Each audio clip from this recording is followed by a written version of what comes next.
কোনো একটা লোক যদি আল্লাহর আদেশ নিষেধ পূর্ণাঙ্গ পুঙ্খানুপুঙ্খ মানে, তাহলে ওর এই রোগ হবে না, হতে পারে না, হওয়া সম্ভব না। ক্লিয়ার?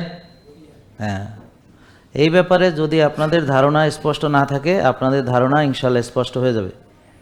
খুব মনোযোগ দিয়ে আগে কথাগুলো শোনার চেষ্টা করেন। শয়তান আমাদেরকে কি করে ধোঁকা দেয়? এখন প্রথমেই শয়তানের সাথে আমাদেরকে আল্লাহ তাআলা পরিচয় করিয়ে দিয়েছেন।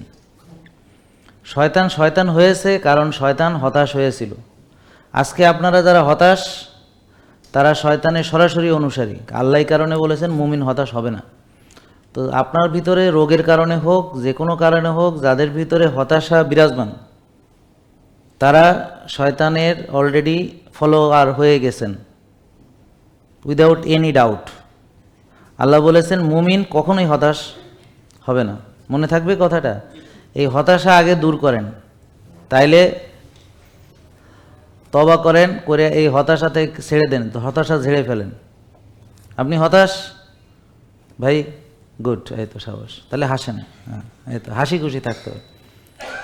তাহলে হাসি খুশি থাকার ভিতরে সুস্থতা, হাসি খুশি থাকার ভিতরে ইমানদারিতা। কারণ হতাশা হচ্ছে শয়তানের একটা অস্ত্র, ওর নামই হতাশ। ইবলিস মানে হতাশ, কারণ সে আল্লাহর রহমত থেকে হতাশ হয়েছে। মনে থাকবে?